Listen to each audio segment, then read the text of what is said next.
हरिशर परम कारुणिक भगवान श्री हरि की दिव्य चरण कमल में सदैव दंडवत।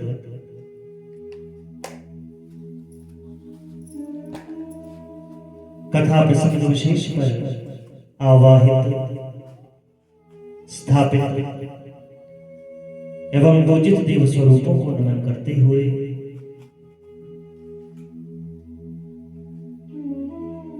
भगवान श्रीमन नारायण के वांगमय वाणीमय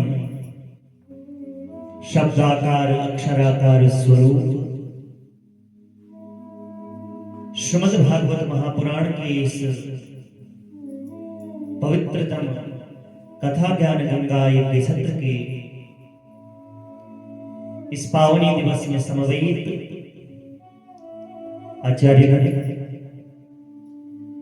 भक्तिमती माताओं एवं आप सभी भागवत शरणानुरागी बंधुओं का व्यासपीठ से हार्दिक मंगलाशासन करते हुए आप सभी को अनंत कोटि आशीर्वाद प्रदान करते हुए एवं आप सभी वेद दर्शन 4.0 चैनल के माध्यम से जो शुद्ध श्रोतागण इस कथा का प्रसारण श्रवण लाभ ले रहे हैं, उन आप सभी के हृदयों में वास करने वाली श्री कृष्णचंद्र भगवान की अहलादनी शक्ति मां राधिका के चरणों में साष्टांग दंडवत नमन करते हुए आप सभी को हर हर महादेव, जय माता दी, जय श्री राधे, जय श्री कृष्ण, जय श्री राधे।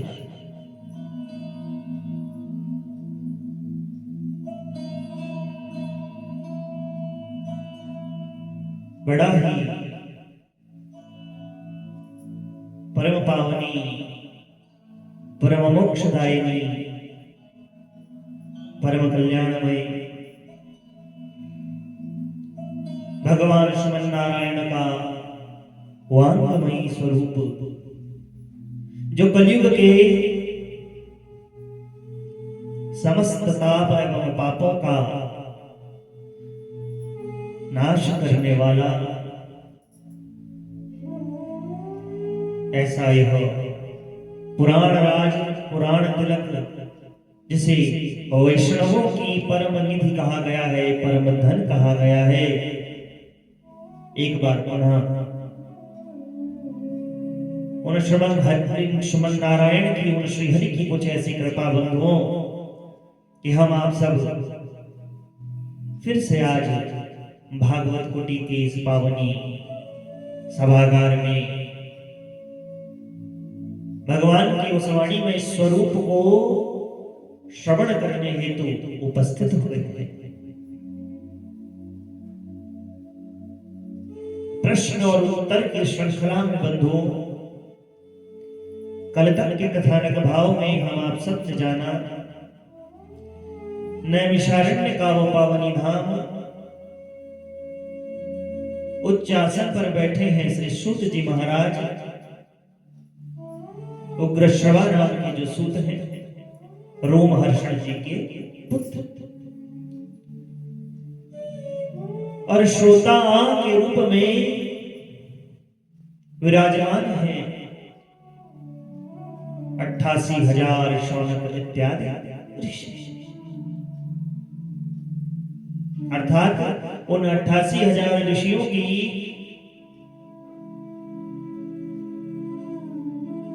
जो एक तरह से प्रतिनिधित्व जो कर रहे हैं वे शौनक जी महाराज। कलयुग में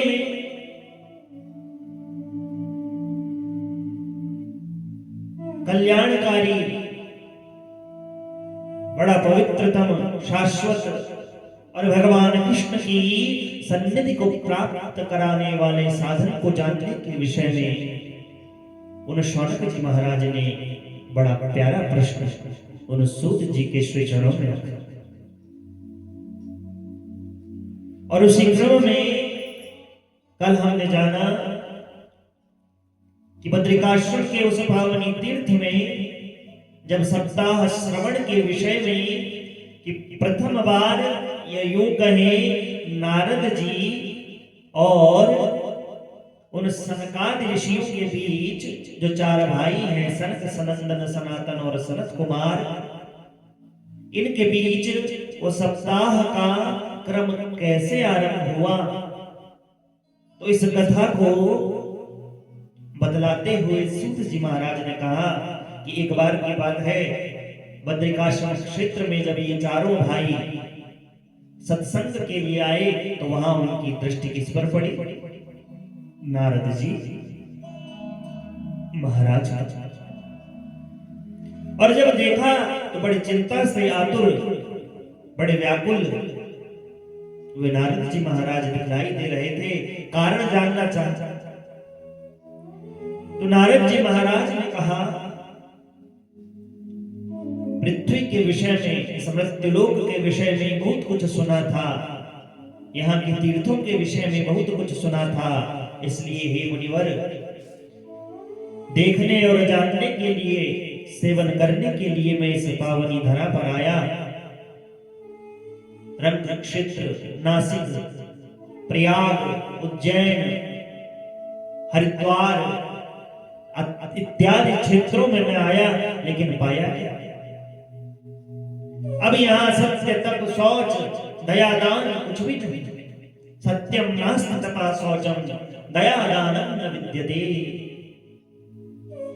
और सिर्फ उदरम भरिणो जीवावरागापूर्ण भाषण। जीव क्या कर रहे हैं? अपना पेट भरने के साधनों को जुटाने में लगे हैं। मानो पेट की भूख या पेट की भूख रूपी जो माया है, वह उन कलयुगी जीवों को इतना आसक्त बना रही है कि उसका ध्यान वर्तमान में जो वह अन्न ग्रहण कर रहा है उस पर नहीं है, उसका तो ध्यान आने वाले 5 साल के बाद वो क्या ग्रहण करेगा उसके संग्रह परिग्रह में अधिक है। अर्थात उसका ध्यान अपने बैंक बैलेंस की ओर है कि 5 साल बाद मेरा कैसा स्थान होगा, क्या मैं खाऊंगा। और इसी चिंतन के कारण जो उसकी मूलभूत स्वभाव थे, उसका जो मूल गुण था, अर्थात वो एक मनुष्य है और पृथ्वी में उसने जन्म लिया है। सत्यम, तपः, शौचम, दया, दानम, ये सब उसके नष्ट हो गए। जो साधु संत कहे जाते थे वे पूरे क्या हो गए? पाखंडी हो गए। इस समय न कोई यहाँ योगी है और न कोई सत्कर्म करने वाला। ये सब दोष देखता हुआ मैं एवं पश्यन् कलेर दोषान् पर्यटन वनीमहम् यमुनां तटमापन्नो तत्र लीला हरेर्भूत्। मैं यमुना जी के तट पर जा पहुंचा, उस प्यारे वृंदावन में जा पहुंचा।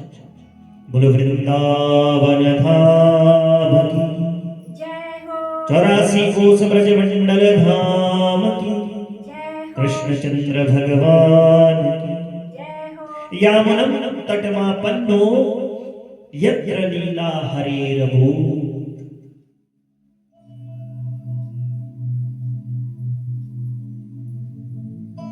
उस परम पावनी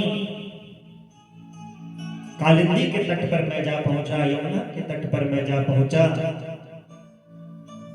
यत्र लीला हरेर्भूत्, जहां भगवान श्री कृष्णचंद्र ने अपनी अनेक लीलाओं का संवरण किया है, चाहे वो कालिया से संबंधित हो, चाहे रास लीलाओं से संबंधित हो, अनेकानेक लीलाओं का उन श्रीहरि ने, उन केशव ने, उन दामोदर ने अपनी लीलाओं का जहां स्मरण किया, मैं उस यमुना के तट पर जा पहुंचा। लेकिन हे मुनिवरों, हे मेरे बड़े भैयाओं, हे सनकादि ऋषियों, बड़े गौर से बंधुओं, अब आप आज की कथा का श्रवण लाभ लें। इतना तो हमने कल तक सुन लिया था, अब आज की कथा में प्रवेश करें कि देखते क्या है उस वृंदावन में, उस पुलिन पर। तो अपने बड़े भैयाओं से, उन सनकादि ऋषियों से परम महर्षि नारद जी कह रहे हैं, सब कुछ तो ठीक था, अर्थात पूर्व की भांति ही था, लेकिन एक बड़ा विचित्र घटना मुझे वहां दिखलाई दी। कुछ अजीब सा मुझे वहां प्रतीत हुआ।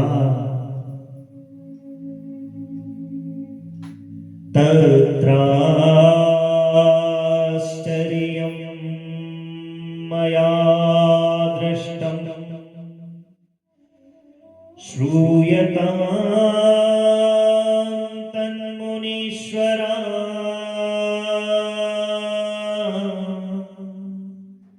एका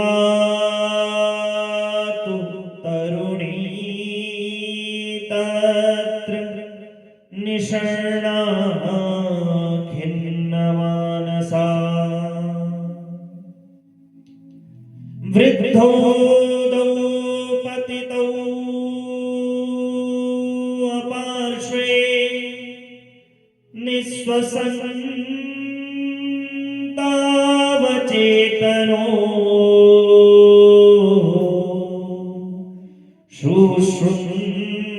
शुश्रुन्ति प्रबोधन्ति रुदती चतयोः पुरः। एक बड़ा आश्चर्य मैंने वहां देखा, और वो आश्चर्य क्या है? तत्राश्चर्यं मया दृष्टं श्रूयतां तन्मुनीश्वरा। सुने आप हे मुनियों, एका तु तरुणी तत्र, वहां एक तरुणी स्त्री को मैंने देखा। तरुणी अर्थात एक किशोरी स्त्री को, 15 से और 20 वर्ष के बीच, लगभग 22 वर्ष के बीच जिसकी अवस्था, एक ऐसी तरुणी महिला को मैंने देखा, तरुणी लड़की को मैंने देखा। निषणा खिन्न मानसा, और बड़े ही खिन्न मन से वो वहां बैठी थी। खिन्न अर्थात मानो आगे का कोई भरोसा उसे नहीं दिख रहा, ना तो स्वयं से अपने ऊपर, ना अपने समय पर कि अब आगे होगा क्या। व्याकुल चित्त जैसे कहा गया है, कुछ ऐसी अनमनस्क की स्थिति में वह तरुणी बैठी थी। वृद्धो दो पतितो पार्श्वे, लेकिन उससे भी बढ़कर रहस्य मैंने क्या देखा? वृद्धो दो पतितो पार्श्वे, उसके पास दो वृद्ध पुरुष अचेत अवस्था में पड़े जोर जोर से सांस ले रहे थे। दो वृद्ध पुरुष हैं और क्या कर रहे हैं? बड़ी जोर जोर से सांसों को ले रहे हैं।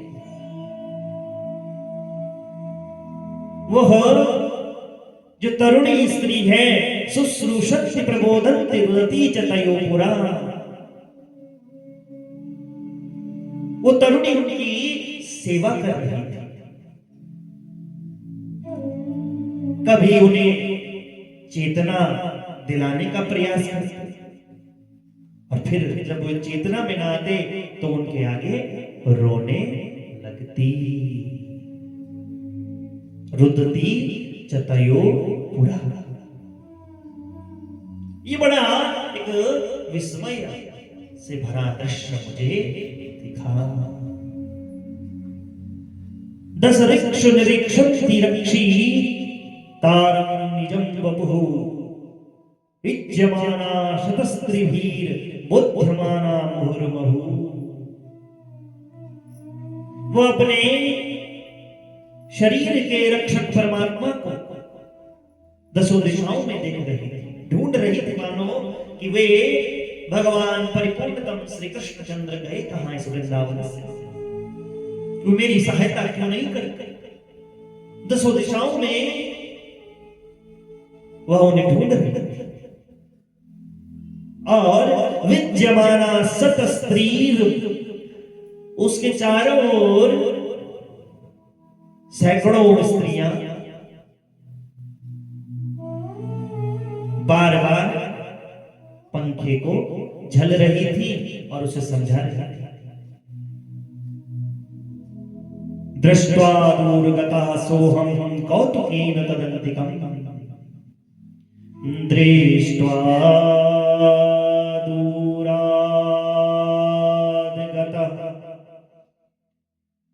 सोऽहं कौतुकेन तदन्तिकम्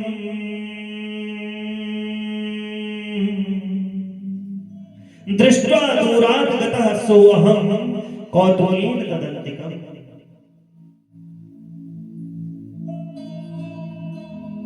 मैं दूर से ये सब चरित्र देख रहा था, जो घटित हो रहा था मैं उसे चुपके से दूर से देख रहा था। और देखते देखते बंधुओं, नारद जी कह रहे हैं उन सनकादि ऋषियों से, मुझसे रहा न, कौतूहल जागा मेरे भीतर की, मुझे पूछना चाहिए कि ये है।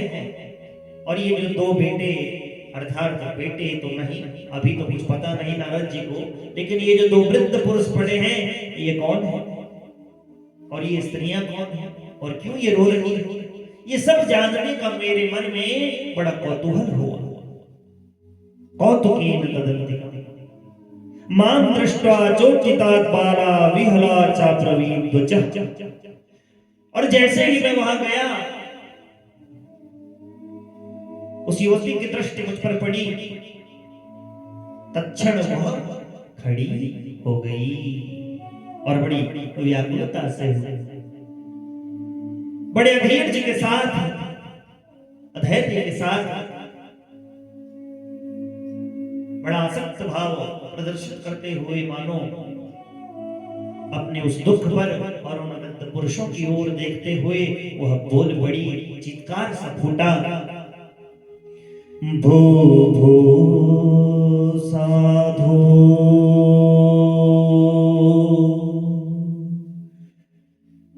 क्षणं तिष्ठ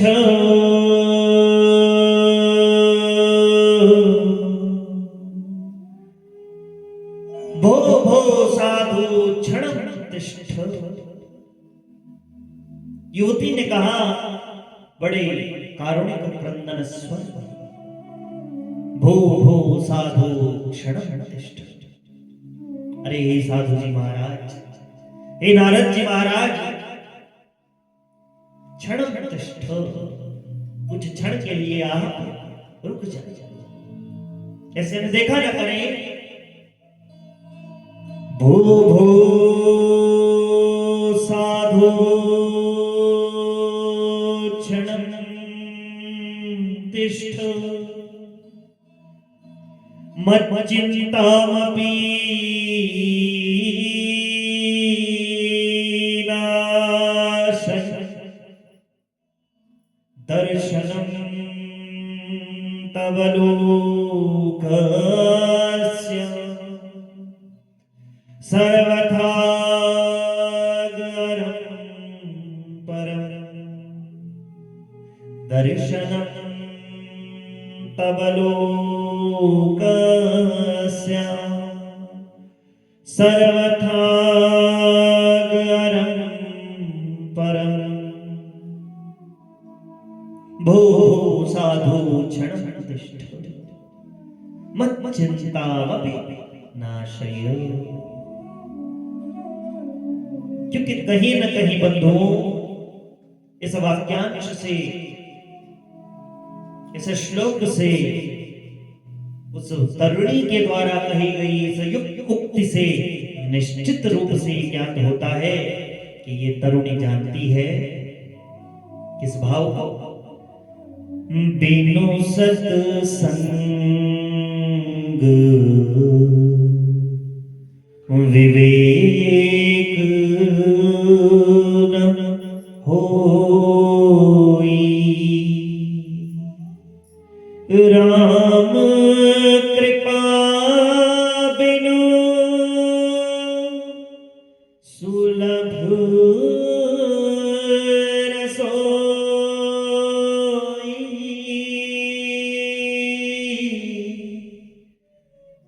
बिनु सत्संग विवेक न होई। ये तरुणी जानती है, तभी तो उसने देवर्षि नारद जी को क्या कहा कि थोड़ा अपना संग, जो आपका भगवान नाम उच्चारण रूपी संग है, जो तप है आपका, ये देवर्षि नारद मेरी चिंता को मत चिंताम विनाशयो, अपने उस संग से मेरी चिंता का थोड़ा नाश, अपनी कृपा दृष्टि मुझ पर भी दौड़ाई, अपनी कृपा दृष्टि से मुझको देख। दर्शनम तव लोकस्य सर्व थाधहरम परम, क्योंकि आप जैसे विरले संतों के दर्शनम तव लोकस्य, आपका दर्शन तो, आप जैसे सत्संग प्रेमी, आप जैसे संतों का जो दर्शन है वो संसार के सभी पापों को सर्वथा मिटाने वाला है। जो भगवान श्री कृष्णचंद्र के चरणों के दास हैं,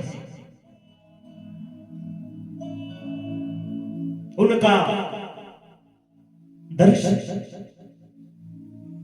उनका संग निश्चित रूप से बंधुओं व्यक्ति के जीवन के समस्त पापों को सर्वथा नष्ट कर देने वाला कहा गया है।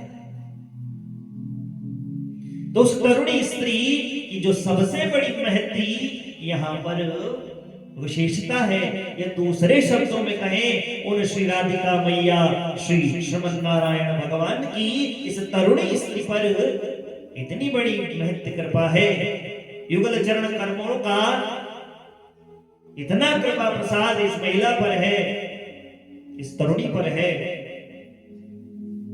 कि इसे संतों के चरणों की रज की महत्ता का बोध भली भांति है। बोलो संत समाज की जय हो, नारद जी महाराज की जय हो। आपके वचनों से मैं जानती हूं हे नारद जी महाराज, कितना दृढ़ विश्वास बंधुओं आपके वचनों से मैं जानती हूं। बहुधा तव वाक्येन दुःख शांतिर भविष्यति, मैं जानती हूं आपके जो वाक्य होंगे वो मेरे दुख को क्या कर लेंगे, नष्ट कर लेंगे, दुख का भंजन कर लेंगे। क्योंकि यदा भाग्यम भवेद भूरि भवतो दर्शनम तदा, यदा भाग्यम भवेद भूरि, जब मनुष्य का बड़ा भाग्य होता है, भाग्य उदय जब उसका होता है, भवतो दर्शनम तदा, तभी आपके जैसे विरले संत का दर्शन जीवन में मानव को सुलभ हो पाता है। जो हर पल उन श्रीमद् नारायण के चरणों की रज को अपने मस्तक पर धारण किए हुए हैं, हर पल उनकी लीला कथाओं का श्रवण, उनके नाम का जप कर रहे हैं। ऐसे आप सभी के संत देवर्षि नारद का जब दर्शन होता है, ये बहुत बड़ा मनुष्य का मनोभाग्य उस दिन उदय हो गया। और बहुधा तब वाक्येन दुःख शांतिर भविष्यति। इसलिए मैं बिल्कुल ये डंके की चोट पर कह सकती हूं, हे नारद जी, कि आप यदि कुछ वचन अपने बोल दें अपने श्रीमुख से, तो मेरे दुख की बहुत कुछ, या यूं कहूं कि सब कुछ, बिल्कुल पूर्ण रूप से मैं स्वस्थ हो जाऊंगा।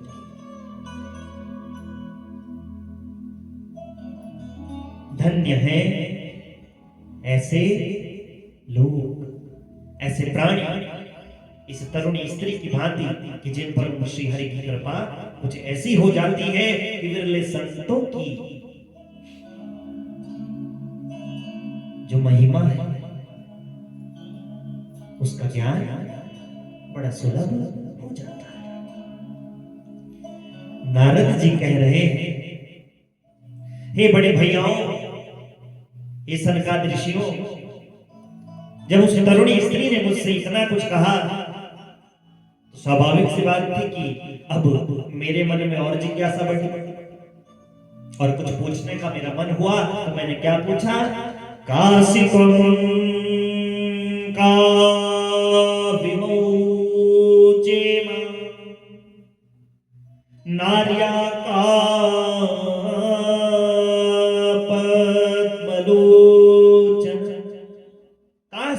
का विमोचेमा। ये देवी तुम कौन हो? पद्मलोचना वद देवी सविस्तारम स्वस्य दुखस्य कारणम।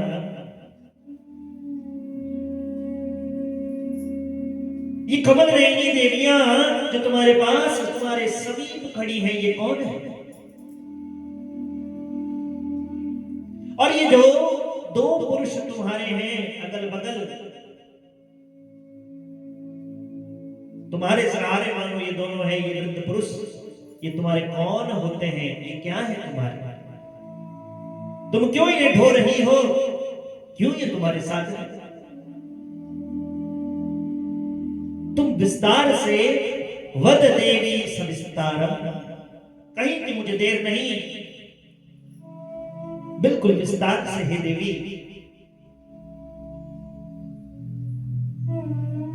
अपनी व्यथा को प्रस्तुत कर। ये संत का बंधुओं सबसे बड़ा लक्षण है। अपने आप को भी भूल जाता है वो, दूसरे को स्वस्थ करते हैं। दीपक की भांति, जलते हुए दीपक की भांति संत का स्वभाव स्वयं जल जाता है, पर दूसरे को क्या करता है? प्रकाशित करता है। ये संत की विशेषता। जब नारद जी की उन संत की ऐसी परम शांति प्रदान करने वाली वाणी को श्रवण किया, उस तरुणी ने नयनों में अश्रुपात हो रहा है, मानो भीतर छिपा ब्रह्म अज्ञान अंधकार से जो अनेकों परतों से छिप गया है, कहीं मानो श्रीमद् नारायण के साक्षात संत, उनके चरणों में बैठने वाले जो संत शिरोमणि देवर्षि नारद हैं, उनके उस ओज से मानो जो अज्ञान अंधकार आज मिट गया।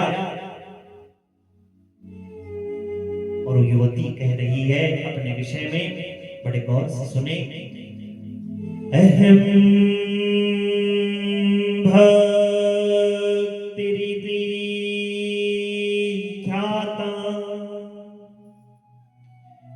इमो मे तनयो मतो ज्ञान वैराग्य नामानो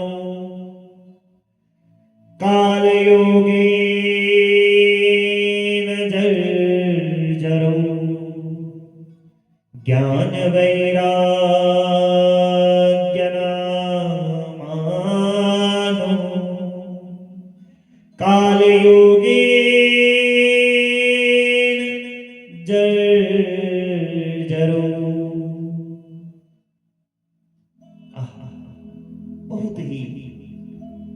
बहुत ही बंधुओं निर्मल भाव। हे नारद जी महाराज,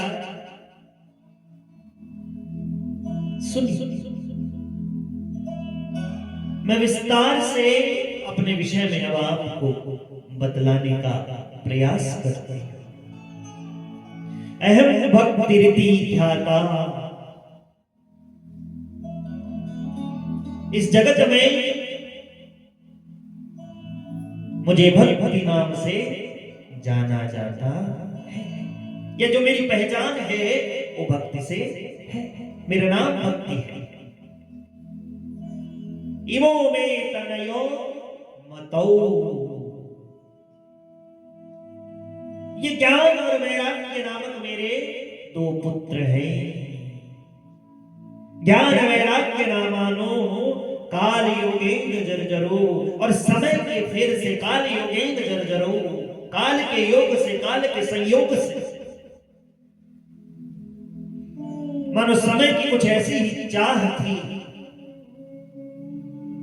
प्रारब्ध का कुछ ऐसा ही खेल मेरे इन दोनों पुत्रों के साथ समय ने खेला। अपने किसी कर्म की ये सजा भुगत रहे हैं। काल योगेंद्र जर्जरो। समय के फेर से ये ऐसे जर्जर हो गए। अभी अवस्था ना थी लेकिन फिर भी बूढ़े हो गए। जरा ने इन्हें घेर लिया।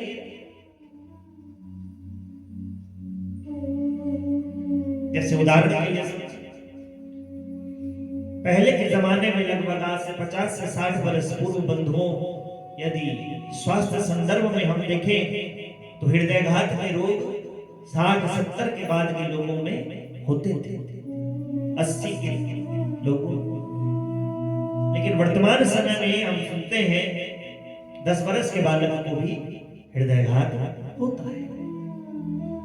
काल योगेन जर्जरो, अर्थात 80 वर्ष की जो जरा है, जो वृद्धता है, जो वृद्धावस्था है, मानो आज 10 वर्ष के बालक और 5 वर्ष के बालक में भी देखने को मिल रही है कि उसके अंग प्रत्यंग इतने क्या हो गए हैं जितने 80 वर्ष में बूढ़े होते थे, वो 10 वर्ष में उतने बूढ़े हो रहे हैं। शक्ति झेलने की क्या हो रही है, कम। तो अहम भक्ति ख्याता इमो में तनयो मतो। ये दो मेरे बेटे हैं, मैं भक्ति नाम से विख्यात हूँ। ज्ञान वैराग्य नामानो। ज्ञान और वैराग्य इन दोनों के नाम है। काल योगीन जर्जरो। समय के फेर से, समय बड़ा बलवान, ये दोनों क्या हो गए, बूढ़े। गंगाध्या सरिताश्चेमा मत सेवार्थम समागता। और ये जो स्त्रियां आपने पूछी है देवर्षि,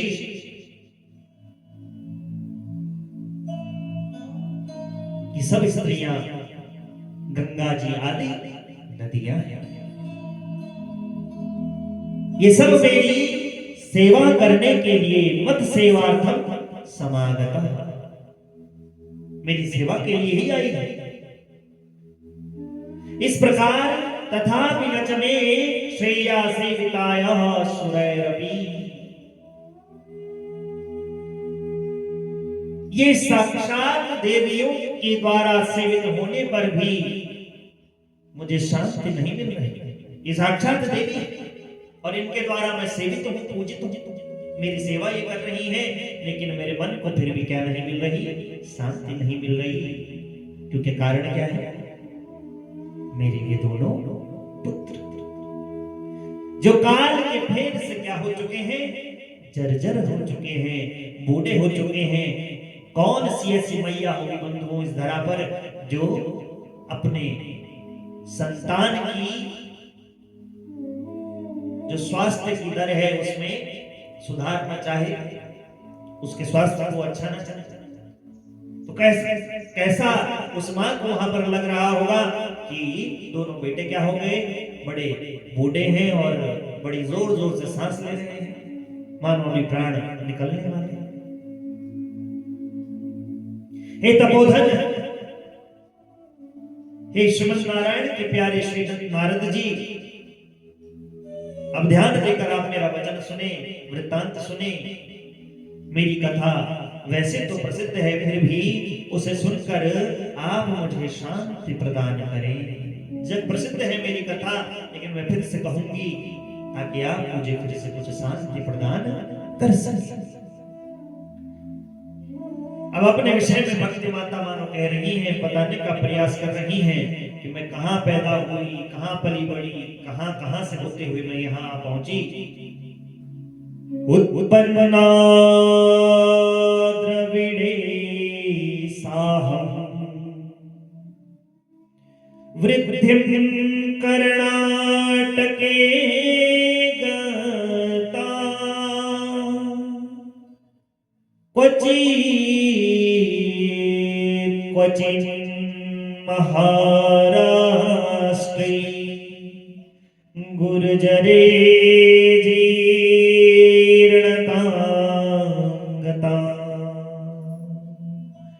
तत्र घोर कलेर्योगात्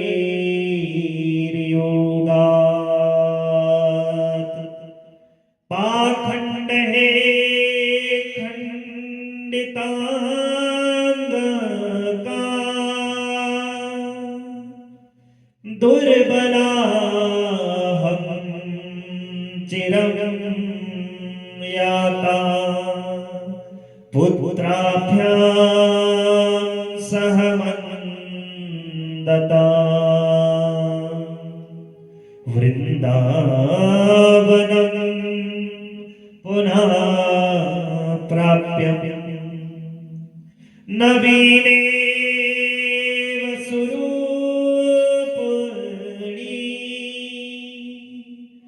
जाता हम युवती सम्यक् पृष्ठरूपा तु साम्प्रतं जाता हम युवती सम्यक् पृष्ठरूपा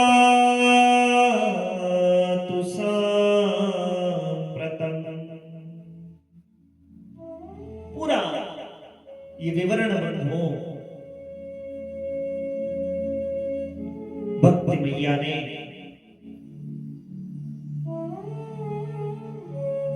देव शिरोमणि नारद जी को बताया। उत्पन्ना द्रविड़े साह वृद्धिं कर्णाटके गता, मैं द्रविड़ देश में उत्पन्न हुई। मेरा जन्म स्थल कहाँ है? द्रविड़ देश। कर्नाटक में बढ़ी, कहीं कहीं महाराष्ट्र में सम्मान हुआ, थोड़ा बहुत सम्मान मिला, लोगों ने मुझे धारण किया। लेकिन गुजरात में मुझको बुढ़ापे ने आ घेरा, अर्थात वहां मेरा सेवन करने वाले बहुत बहुत, वहां घोर कलयुग के प्रभाव से पाखंडियों ने मेरा अंग भंग कर दिया, मेरा महत्व न समझा। एक भी ऐसा न मिला जिसके हृदय में भक्ति रूपी मैं निवास करती हूं या मैं भक्ति होती हूं। और चिरकाल तक यह अवस्था रहने के कारण मैं अपने पुत्र ज्ञान और वैराग्य के साथ दुर्बल और निस्तेज हूं। लेकिन वृंदावनम पुनः प्राप्य नवीनेव स्वरूपिणी, अब जब से मैं वृंदावन को आई, एक परिवर्तन मैंने पाया कि मैं तो प्राप्य नवीन स्वरूपिणी, मैं तो नवीन हो गई, तरुणी बन गई, जवान। लेकिन मेरे ये जो दो पुत्र हैं, ये दोनों मेरे सामने पड़े हैं, थके मादे मानो दुखी तो हो रहे हैं। इन पर यहां इस भूमि का कोई प्रभाव नहीं पड़ा। मैं इस दुख से ही दुखी हूं कि मैं तरुणी और मेरे बेटे वृद्ध। प्रकृति का बिल्कुल उल्टा। जबकि होता क्या है, मां वृद्ध होती हैं और बेटे जवान। लेकिन यहां मुजभागिनी मां का कुछ ऐसा विधान तो देखो, कर्म का फल तो देखो, मेरा दुर्भाग्य तो देखो। मेरे दोनों पुत्र समय के फेर से जर्जर जरावस्था को, वृद्धावस्था को पार कर चुके हैं, मानो मरने वाले हों अब, और मैं बिल्कुल तरुण। ये कैसा विधि का खेल है? ये विपरीतता क्यों? त्रयाणाम सहचरित्वा सहचारित्वा द्वैपरित्यम कुतास्थितम्। त्रयाणाम सहचारित्वा द्वैपरित्यम कुतास्थितम्।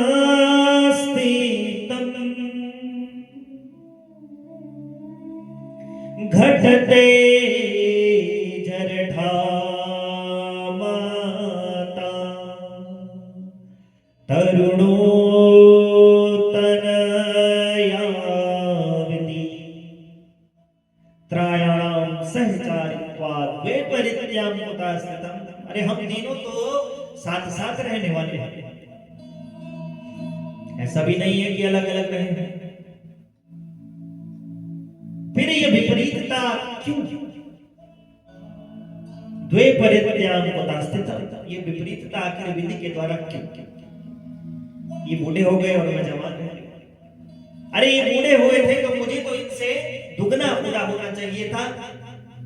मैं तो वहीं पर अटक गई, ये मुझसे आगे निकल गई। ऐसा घटते जरठा माता तरुणो तनयावति। प्रकृति का नियम तो यह है कि माता बड़ी होती है, पुत्र तरुण। लेकिन यहां तो मेरे बेटे मुझसे दुगनी अवस्था के हो गए, तिगुनी अवस्था के हो गए, और मैं तरुणी। अतः सोचामि चात्मानं विस्मयाविष्ट मानसा वद योग निधे धीमन कारणं चात्र किं भवेत्।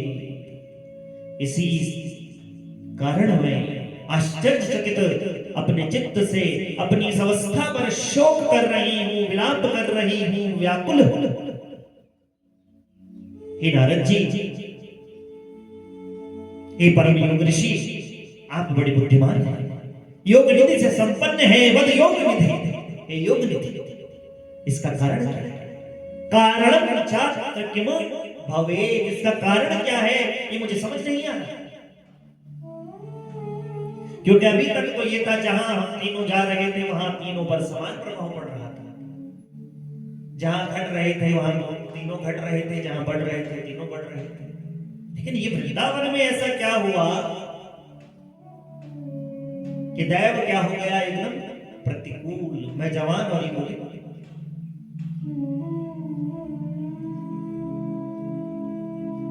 नारद जी ने कहा, हे साध्वी, मैं अपने हृदय में ज्ञान दृष्टि से तुम्हारे संपूर्ण दुख का कारण देखूंगा। अब तुम्हें विषाद नहीं करना चाहिए, दुख नहीं करना चाहिए।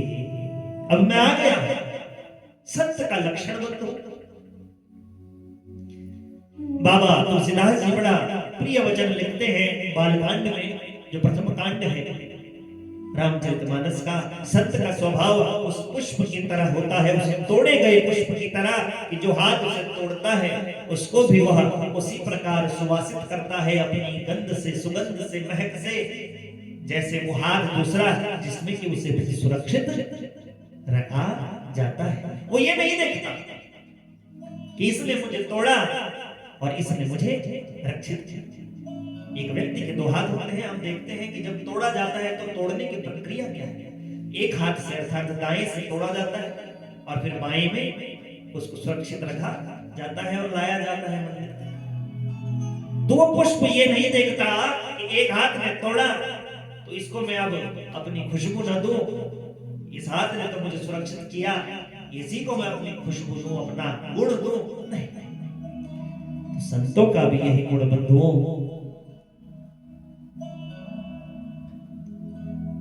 निश्चित रूप से दूसरे के दुख को वे देख नहीं सकते। बोलो संत भगवान जय हो। न विषादस्य स्वया कार्यो हरिः शम्ते करिष्यति। तुम विश्वास रखो, गोविंद की शरण करो, गोविंद की शरण पाओ, हरि शम्ते करिष्यति, हरि तुम्हारा कल्याण अवश्य करेंगे।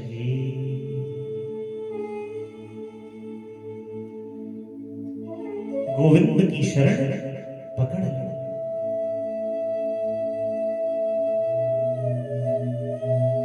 और गोविंद की शरण में तुम चले जाओ। उन मुरली वाले की शरण में तुम चली जाओ। ये विषाद तुम्हारा अपने आप दूर हो जाएगा, क्योंकि अगर तुम्हें विश्वास है संतों पर, उन श्रीहरि के चरणों के दासों पर, तो मानो तुम्हारा विषाद अब यहीं से मुक्त हो गया, तुम्हारे सारे संकट अब दूर हो जाएंगे। क्योंकि कहते हैं द्रौपदी का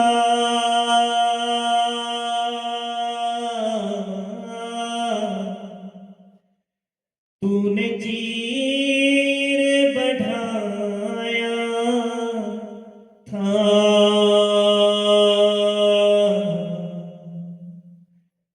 कहते हैं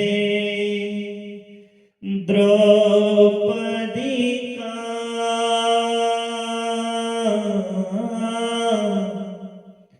तूने चीर बढ़ाया था,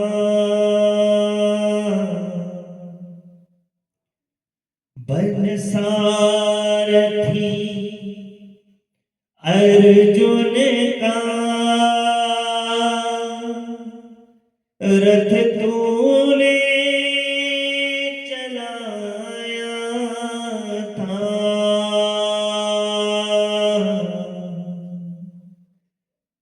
मुरली वाले बदला वंशी वाले बदला, तेरा कहाँ ठिकाना है। नारद जी कहते हैं हरि शब्दे करिष्यति, कुछ मत करो, क्योंकि कहते हैं द्रौपदी का, मानो याद दिला रहे हैं, तूने चीर बढ़ाया। आज भगवान श्रीमन नारायण के परिपूर्णतम स्वरूप श्री कृष्णचंद्र भगवान ने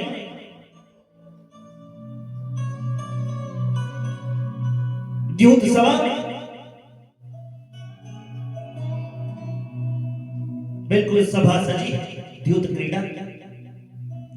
एक और बैठे हैं कर्ण, दुर्योधन, शकुन, दुशासन, दूसरी ओर बैठे हैं पांचों भाई पांडव। धर्म का प्रतिनिधित्व करने वाले 5 भाई पांडव और अधर्म का प्रचार, अधर्म से पोषित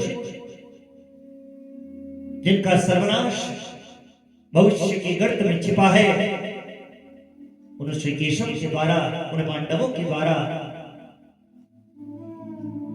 नरस्वरूप अर्जुन जी के द्वारा, यम धर्मराज स्वरूप युधिष्ठिर जी के द्वारा, जब सब कुछ दांव पर लगा दिया, अपने आप को भी अंत में दांव पर लगा दिया, अपने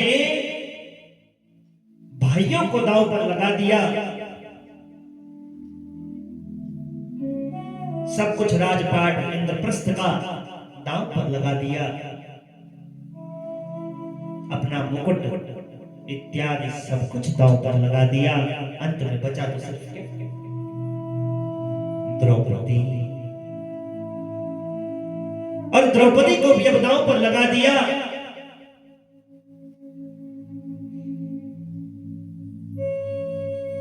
नीच सोच कुकर्मी दुशासन के द्वारा वस्त्र का हर साड़ी खींची जा रही है। रजस्वला इस अवस्था में मां द्रौपदी है। कुछ समझ नहीं आता, बस एक बात अब ध्यान आती है, इस अवस्था में यदि कोई रक्षा कर सकता है, जहां पांडवों ने भी अब हथियार अपने डाले, वायुपुत्र भीमसेन के होंठ फड़फड़ा रहे हैं, लेकिन कुछ कर नहीं सकते, क्योंकि बड़े भैया युधिष्ठिर जी महाराज की आज्ञा है। अर्जुन का गांडीव फड़फड़ा रहा है, लेकिन कर कुछ नहीं सकते, बड़े भैया की आज्ञा। धर्म की मर्यादा। ऐसी स्थिति में उन द्रौपदी मैया ने ध्यान धरा तो किसका? उन चराचर सृष्टि के ब्रह्मांड के एकमात्र नायक श्री कपिच्छमौली भगवान गिरधारी वंशीधारी उनके शव का और कृष्णचंद्र भगवान की राधिका मैया की, राधिका रमण भगवान की। तत्क्षण भगवान आए, कहते हैं द्रौपदी का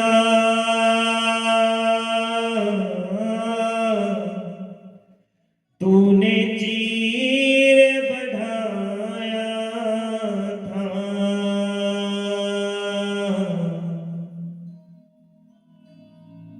और वस्त्र स्वरूप में मानो 24 अवतार तो हमने पढ़े हैं, लेकिन यहाँ पर वस्त्रावतार भगवान ने ग्रहण किया एक प्रकार से, और वस्त्र बने और द्रौपदी मैया की लाज बचाई, कृष्ण की लाज बचाई। बन सारथी अर्जुन का, हे भक्ति तुम विश्वास करो, उन हरि की शरण में चली जाओ, हरि शरण हो जाओ, क्योंकि द्रौपदी की लाज बचाई। उस युद्ध में, कुरुक्षेत्र के उस मैदान में जो युद्ध चल रहा था, अर्जुन की कौन बने, क्या बने? सारथी। बन सारथी अर्जुन का रथ तूने चलाया, रथ अर्थात कहां को जाना है, कहां को नहीं जाना। अब रथ ही ना हो, दृष्टि ही ना हो, तो मानव एक कदम भी आगे ना बढ़ सके, वो तो अंधे के समान है। ऐसे हैं वे करुणा निधान। मानो यहाँ पर श्री नारद जी महाराज भक्ति माता को एक सुदृढ़ विश्वास जो हो चुका है, कहीं भीतर होता है, तो अक्सर जब दुख के घेरे में हम पड़ते हैं, विश्वास उठने लगता है। ऐसा नहीं है कि विश्वास न हो, दसों दिशाओं में ढूंढ रही है, कहां है वे भगवान, लेकिन कोई याद दिलाने वाला संत भी यदि मिल जाए, नारद जी जैसा, सोने पर सुहागा। सूत जी कहते हैं, मुनिवर नारद जी ने एक क्षण में ही उसका कारण जानकर कहा, कारण देखा और बोले। नारद जी ने कहा, हे देवी, भक्ति सावधान होकर सुन। ये दारुण कलयुग है। कली का आरंभ हो चुका है। कली द्वापर अब समाप्ति पर है। कली अब अपने पग को पसार रहा है, पैरों को पसार रहा है। इसी से इस समय अब सदाचार, योग मार्ग, तप आदि सब क्या हो गए हैं? लुप्त। न कहीं सदाचार दिखता है, न योग, न तप। लोग सठता और दुष्कर्म में लगकर मानो कंस के प्रिय अगासुर के समान हो गए।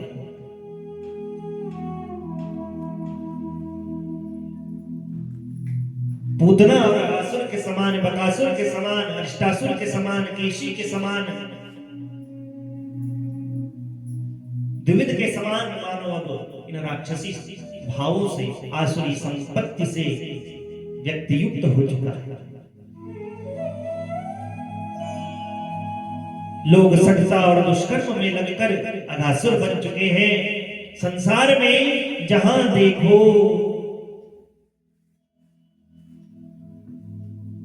वही सत्पुरुष दुख से मलान है और दुष्ट सुखी सो रहे हैं। संत बड़े परेशान हैं और दुष्ट बड़े सुखी हैं। इस समय जिस बुद्धिमान पुरुष का धैर्य बना रहे वही बड़ा ज्ञानी या पंडित है। धैर्य को रखना होगा बस। प्रतीक्षा कब ये कटे, ये कट जाए बस किसी तरीके से। सतयुग आ जाए, अच्छा समय आ जाए। और थोड़ा देखें भी बंधुओं, तो जितना समय हमको मिलता है इस जीवन का, जितनी हमारी चेतना बनी रहती है, मानो इस जन्म की अगर ले तो जो थोड़ा बुरा समय चलता है उसे बस क्या मानो काटने की प्रेरणा यहां से दे रहे हो। ध्यान थोड़ा धैर्य की ओर रखें, प्रतीक्षा थोड़ा करें एक क्षण। क्योंकि आप देखें, मानो क्रमशः 1 2 3 4 ये 4 सीढ़ियां हमने बताई, और ये समझे आप कि तीसरी सीढ़ी में आपको वो सुख मिलना है, वो शांति मिलनी है। पहली सीढ़ी जो है उसमें बड़ा दुख मिल रहा है। अब यदि आप यहीं पर हिम्मत हार गए तो निश्चित रूप से आपको ये लगने लगा मानो कि मेरा जीवन तो व्यर्थ है। तो जो चौथी सीढ़ी, चौथी सीढ़ी और तीसरी सीढ़ी पर जो मिलने वाला सुख था, शांति थी, उसकी राह आपको कहीं भी नहीं दिखाई थी। लेकिन वहां पर यदि आपने धैर्य धारण किया, समय तो बीतता चला जाएगा, कब वो तीसरा और चौथा समय आ जाएगा आपको पता भी नहीं चलेगा। लेकिन ये जो धैर्य, फिर बात वहीं पर आ जाती है। प्रश्न करने वाले फिर यहां पर भी एक अच्छा प्रश्न कर सकते हैं, फिर धैर्य कोई अपने हाथ में, धैर्य भी अपने हाथ में नहीं होता। क्योंकि राम कृपा बिनु सुलभ न सोई।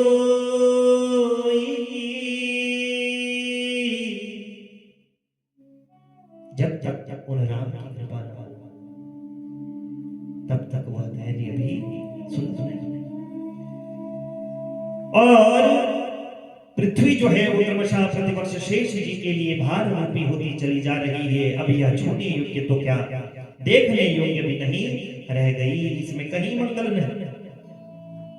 अब किसी को पुत्रों के साथ तुम्हारा दर्शन भी नहीं होता। विषयानुराग के कारण अंधे बने हुए जीवों से उपेक्षित होकर तुम जर्जर हो रही थी। वृंदावन के संयोग से तुम फिर नवीन और तरुणी हो गई। वृंदावनस्य संयोगात् पुनस्त्वं तरुणी नवा। तुम तो नवीन हो गए क्योंकि वृंदावन में तो भक्ति है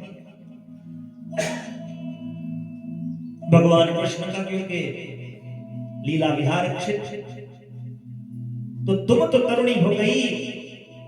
लेकिन यदि पुत्रों की ओर बात करें, इन दोनों का यहां कोई ग्राहक नहीं। ज्ञान और वैराग्य का यहां कोई ग्राहक नहीं, यहां तो बस भक्ति है। क्यों? धन्यम वृंदावनम तेन भक्तिर्नृत्यति यत्र च। ये वृंदावन धन्य है। यहाँ सिर्फ क्या है? भक्ति। यहाँ की तो डाल डाल पात पात कण के रज रज रज के कण कण में भक्ति ही भक्ति है। भक्ति के अलावा और यहाँ कुछ नहीं। जैसे तुम्हारे पुत्र आए ज्ञान वैराग्य की यहाँ कोई बात नहीं, वो बूढ़े हो गए, तुम जवान रह गए। इसलिए यहाँ इनको कुछ आत्म सुख भगवत स्पर्श जनित आनंद की प्राप्ति होने के कारण ये सोते से जान पड़ते हैं। और नींद क्यों है? क्योंकि तुम्हारी प्रगाढ़ता हो गई भक्ति की, यानी माँ की प्रगाढ़ता है। माँ की प्रगाढ़ता अर्थात बच्चों के लिए वात्सल्यता की प्रगाढ़ता, तो ये सोए हुए हैं, ये उठेंगे नहीं।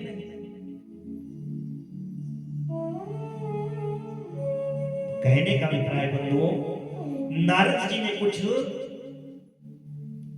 स्पष्ट कराया भक्त को कि ये वृंदावन की महिमा है। धन्यम वृंदावनम तेन भक्तिर्नृत्यति यत्र च। बोलो वृंदावन धाम की, कृष्णचंद्र भगवान की, राधिका मैया की। ये वृंदावन की महिमा है ये भक्ति कि तुम यहाँ नूतन हो गई, नवीन हो गई।